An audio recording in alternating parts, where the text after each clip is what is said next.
हम भूल जाएं कि माजी में क्या हुआ। हमारी लीडरशिप आपस में बैठे ना बैठे, मगर क्या हम पार्लियामेंटेरियंस पार्लियामेंट की खातिर, बेहतरी की खातिर, क्या हम कोई चार्टर ऑफ पार्लियामेंट नहीं साइन कर सकते? क्या हम लोग इकट्ठे बैठ के नहीं कर सकते? क्या हम लोग बेहतरी की तरफ नहीं जा सकते? हम लोगों के हुकूक की बात करें, हम इश्यूज़ की बात करें। मैं तो ये यकीन रखता हूँ कि आपने जो बाहर जाके बात करनी उसके बजाय यहाँ करें, मगर जो किताब कहती है, कॉन्स्टिट्यूशन कहती है, रूल्स कहती हैं, उसके दायरे में रह के करें। स्पीकर कौमी असम्बली अयाज सादिक की चार्टर ऑफ पार्लियामेंट की तजवीज़, कहा कि क़यादत बैठे या ना बैठे, क्या अरकान मिसाके पार्लियामेंट पर दस्तखत नहीं कर सकते? तनकीद ज़रूर करें लेकिन रुकन की इज़्ज़त का भी ख्याल रखें। गुज़िश्ता रोज़ पार्लियामेंट के इस्तेहकाक को मजरूह किया गया था। पार्लियामेंट की कार्रवाई चलाने के लिए 16 रुकनी कमेटी के क़याम की करारदाद मुतफ़िका तौर पर मंजूर। हुकूमत और अपोजिशन अरकान स्पीकर को सिफारिशात पेश करेंगे।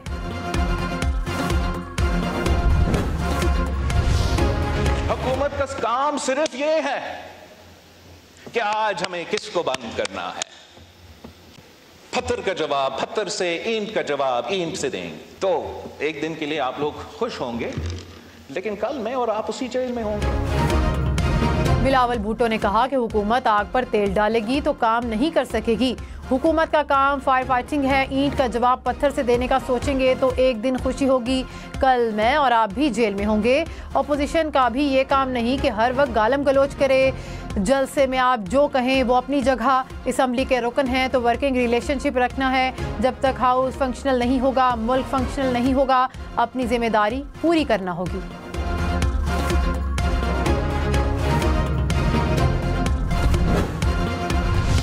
जनाब डिप्टी स्पीकर, जो 10 सितंबर को हुआ है, मैं इतना उम्मीद करता हूँ कि पाकिस्तान की तारीख़ में ये वक़ुआ रिपीट नहीं होगा।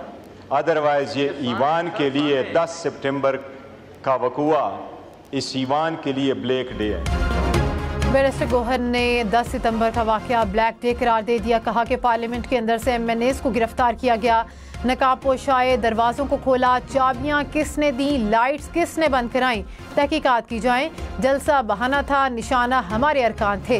हुकूमत सिर्फ एक जलसे की मार है, हमारे अरकान बिकने वाले नहीं। हर हाल में बानी PTI के साथ हैं। हमेशा कहा है कि मुज़ाकरात करें, मुल्क और जमहूरियत की खातिर रास्ता निकालें। चाहते हैं कि ऐवान मजबूत हो, गैर सियासी कुव्वतों को मौका नहीं मिलेगा। वज़ीर दिफा ख्वाजा आसिफ ने कहा कि तहरीक इंसाफ के जलसे में कई लाइनें क्रॉस हुई।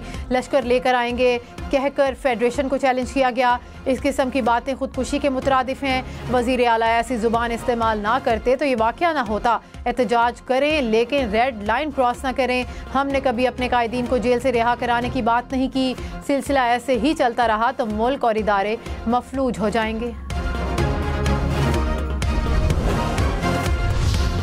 बिलावल भुट्टो का तहरीक इंसाफ को पार्लियामान में रहने का मशवरा। बैरिस्टर गौहर ने पार्लियामेंट और कमेटियों के बाइकॉट का ऐलान किया। कहा 10 अरकान का मामला हल होने तक सिर्फ 9 अरकान आएंगे, कमेटियों का बाइकॉट करेंगे। बिलावल भुट्टो बोले तहरीक इंसाफ ऐवान और कमेटियां ना छोड़े, आप जाएंगे तो वो खुश होंगे जो आपको यहाँ देखना नहीं चाहते। बैरिस्टर गौहर बोले कि PTI किसी असम्बली से इस्तीफा नहीं देगी, बाइकॉट करेंगे।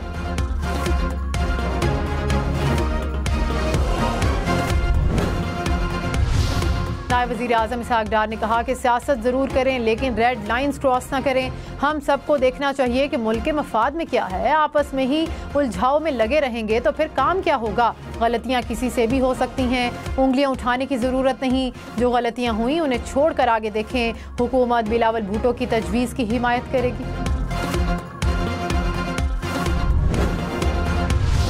तहरीक इंसाफ का मुल्क में दोबारा इलेक्शन कराने का मुतालबा। अपोजिशन लीडर उमर अयूब ने कहा हुकूमत होशो हवास खो चुकी है। पार्लियामेंट से क्या खलाई मखलूक ने लोगों को उठाया। मुल्क में अफरा तफरी और महंगाई है, फौरी इलेक्शन कराए जाएं। असद कैसर बोले मुल्क अनारकी की तरफ जा रहा है। बानी PTI समेत हमारे कायदीन को रिहा किया जाए।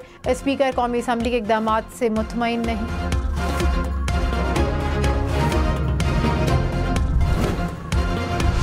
वज़ीर इत्तलात अताउल्लाह तारर ने कहा कि कौमी असम्बली के अंदर से किसी को नहीं उठाया गया।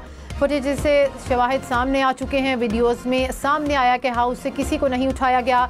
तमाम वीडियो स्पीकर ऑफिस में मौजूद हैं। पूरा ऐवान स्पीकर के पीछे खड़ा है। वज़ीर इत्तलात अताउल्लाह तारर की तकरीर के दौरान कौमी असम्बली में शोर शराबा।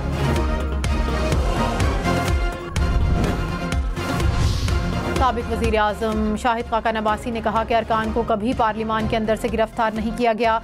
कमेटी से काम नहीं चलेगा, FIR दर्ज होनी चाहिए। असम्बली के अरकान एक SHO की मार हैं। ये हमारे मुल्क और जमहूरियत की हालत है। हुकूमत जिस तरफ जा रही है वो तबाही का रास्ता है। बैठकर आगे के रास्ते का तयन करना पड़ेगा। आइन और जमहूरी रिवायात से मुतसादिम कवानीन ना बनाएं। तहरीक इंसाफ के गिरफ्तार MNAs के प्रोडक्शन ऑर्डर जारी। स्पीकर अयाज सादिक से बैरिस्टर गोहर की मुलाकात। चेयरमैन PTI ने कहा स्पीकर ने ऑर्डर कर दिया है, हमारे गिरफ्तार MNAs कल असम्बली में आएंगे। स्पीकर कौमी असम्बली का पार्लियामेंट से गिरफ्तारियों पर एक्शन। सिक्योरिटी में गैर जिम्मेदारी पर सार्जेंट एट आर्म्स 4 माह के लिए मुअत्तल। सिक्योरिटी में नाकामी पर दीगर 4 सिक्योरिटी एहलकार भी मुअत्तल।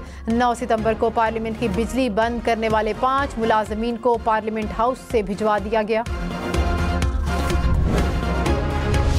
वफाकी हुकूमत ने सुप्रीम कोर्ट से डैम फंड्स की रकम मांग ली। सुप्रीम कोर्ट ने दयामर भाषा और मोहम्मद डैम फंड्स केस में मुतल्लिका रिकॉर्ड तलब कर लिया। चीफ जस्टिस काजी फायज ईसा ने कहा कि डैम फंड्स के पैसे कहाँ हैं और कितने हैं।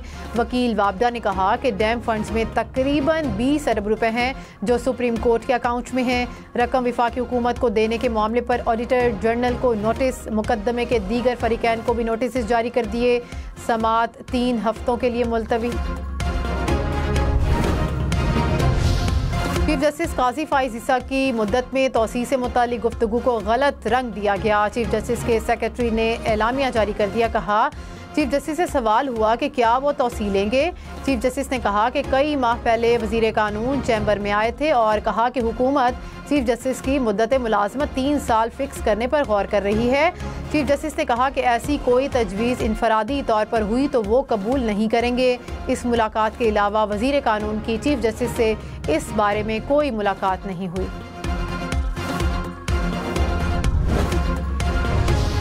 पंजाब की 112 तहसीलों में क्लिनिक ऑन व्हील्स शुरू करने का फैसला। 444 क्लिनिक्स की सहूलियात मुहैया की जाएंगी।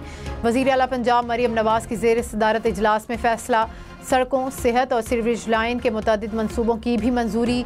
मरियम नवाज़ का सैलाब से मुस्तकिल बचाव के लिए पायदार इक़दामात का हुक्म। मरी के लिए भी मुतअद्दिद मंसूबे मंजूर। कोयटा में अमराज़ क़ल्ब का जदीद अस्पताल तामीर होगा। नया ट्रामा सेंटर बनाने का भी फैसला। वज़ीर आला बलोचिस्तान की ज़ेर सदारत महकमा सेहत का इजलास। सरफराज बुगटी ने कहा सिंध में कायम NICVD की तर्ज पर अस्पताल बनाएंगे। मंसूबों पर तेज़ी से पेशरफ्त के लिए फंड्स के फौरी इजरा की मंजूरी। तहरीक इंसाफ के MNAs की जिस्मानी रिमांड के खिलाफ दरख्वास्त। इस्लामाबाद हाई कोर्ट का डिवीजनल बेंच कल केस सुनेगा। जैन कुरैशी, शेख वकास, आमिर डोगर, शेर अफजल मरवत ने 8 रोज़ा रिमांड को चैलेंज किया।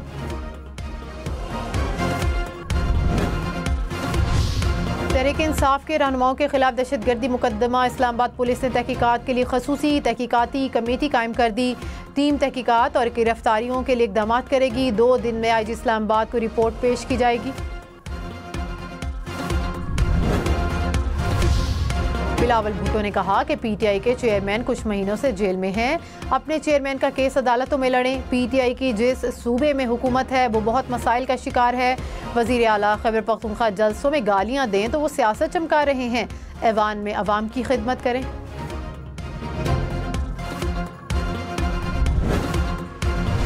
रहनुमा PTI अली मोहम्मद खान ने कहा कि अपोजिशन अरकान की गिरफ्तारी से पूरे हाउस का इस्तेहकाक मजरूह हुआ।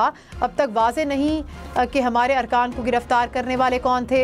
आतिफ खान बोले कि सियासतदान एक दूसरे को जेल में डालते हैं लेकिन इसमें कोई फ़ख्र वाली बात नहीं। 25 करोड़ आवाम के हाउस पर हमला हुआ, मजम्मत क्यों नहीं करते। कुछ वज़रा सोचते हैं कि सारी उम्र इक़्तिदार में रहेंगे, ऐसा नहीं होगा।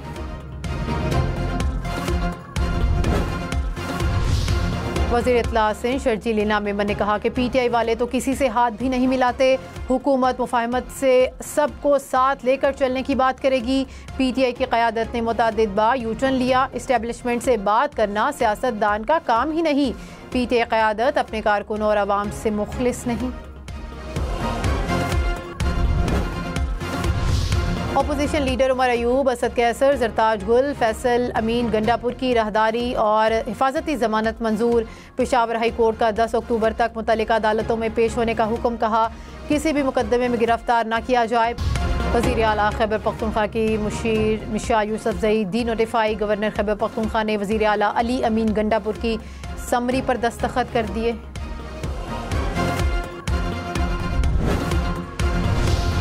रिटायर्ड मुलाजिमीन की वफ़ात के बाद फैमिली पेंशन की मुद्दत 10 साल मुकर्रर। फौत होने वाले मुलाजिम की बेवा को 25 साल तक पेंशन मिलेगी। ताहम वफ़ात पाने वाले रिटायर्ड मुलाजिम का अगर कोई बच्चा स्पेशल है तो वो ताहयात फैमिली पेंशन वसूल करेगा। वफाकी हुकूमत का नोटिफिकेशन जारी। वफाकी वजारतों और महकमों में 10,000 खाली आसामियों पर भर्तियाँ रोकने का हुक्म।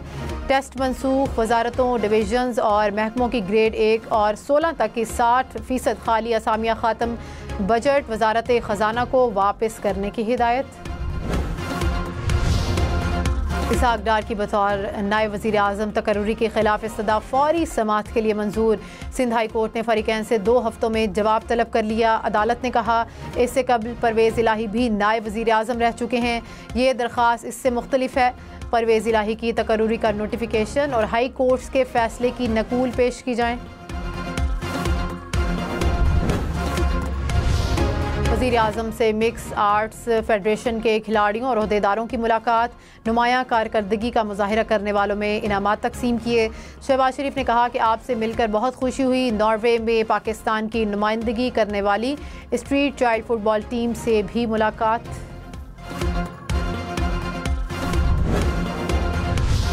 गवर्नर पंजाब की तहरीक इंसाफ को लाहौर में जलसे की इजाज़त देने की हिमायत। सरदार सलीम हैदर ने कहा PTI जलसा करना चाहती है तो इजाज़त देनी चाहिए। तहरीक इंसाफ को भी अकल के नाखून लेने चाहिए। मुस्लिम लीग नून से मोहब्बत 5 साल चलनी है। पीपल्स पार्टी और नून लीग में पुल का किरदार अदा करता रहूँगा।